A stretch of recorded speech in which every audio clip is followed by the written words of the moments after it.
nababanggit ko na rin naman sa inyo to in previous episodes. At the end of the day, lahat naman tayo ay haharap sa ating buong may kapal, no? Sa ating dakilang may likha. And everything,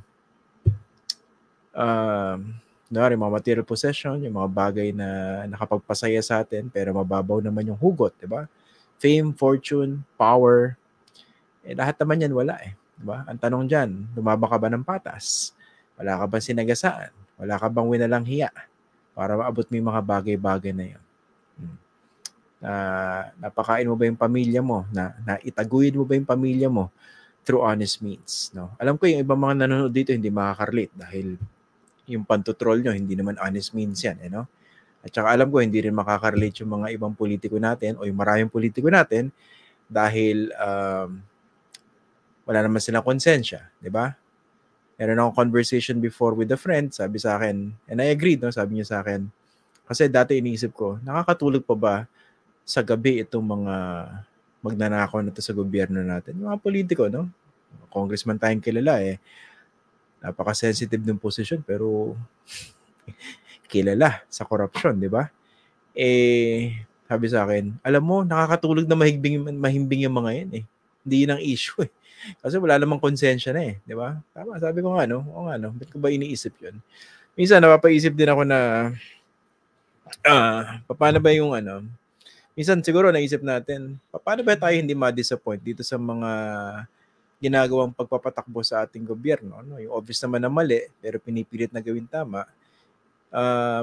Pabiro ko laging sinasabi sa inyo, ibabaan natin yung standards natin at sa gayon, hindi tayo ma-disappoint.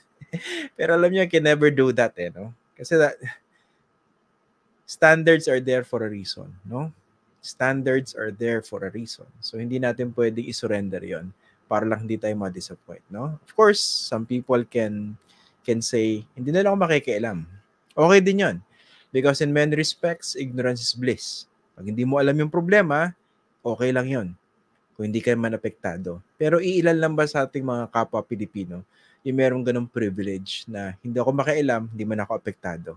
Hindi pong kahit laganap yung pagnanakaw at yung mga maling desisyon ng mga tao niloklok natin sa gobyerno, kumakain pa rin po sila ng masarap, 3 beses ang araw, nakakapagbiyahe, kung saan-saan, kung kailan nila gusto, malalaki mga bahay, at maraming mga sasakyan, at napapag-aral yung kanilang mga anak sa mga pinakamagagandang eskwela. Pero kakarampot lang po yun And actually, baka naman sila kasama rin po doon sa listahan ng mga tao sa gobyerno na nagpapahirap sa atin. Okay? Pero karamihan ng mga Pilipino, hindi na lang sila, yung issues na ito, hindi na nila naiisip yan kasi masyadong mabigat yung problema kinakaharap nila, di ba? Saan kukuha ng pagkain bukas? Saan kukuha ng pambaon para sa anak kinabukasan para makapasok? Tapos yung iba naman na sinasabi nila, nakagraduate na kami sa kahirapan, nandun na kami sa tinatawag na lower middle income family. Pero isang sakit lang, balik na naman sila rin sa poverty, below the poverty line, di ba? Kasi yun ang isang issue rito, no? Kung hindi natin tututukan itong issue ng PhilHealth, okay?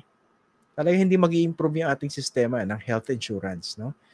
Hindi pa ba tayo nagsasawa raon sa sistema na tipong kailangan pa natin magmanik luhod, kumatok sa mga pintuan ng mga politiko para kumuha ng referral letter para lang magkaroon ng sapat na, o kaya makakuha ng whatever that is that we will need to support, let's say, someone's hospitalization. Yung tipong iiyak pa tayo sa programa, 'di ba? Minsan ini-exploit pa tayo ng ibang mga programa, 'di ba? Sa media para lang makakuha ng tulong. Of course, nakakatulong 'yun, no? Pero minsan inisip ko, yung indignity na nararanasan ng mga taong gumagawa ng ganon, hindi nila pinapansin 'yun Kasi kailangan nila 'di ba? Kailangan nila 'yon.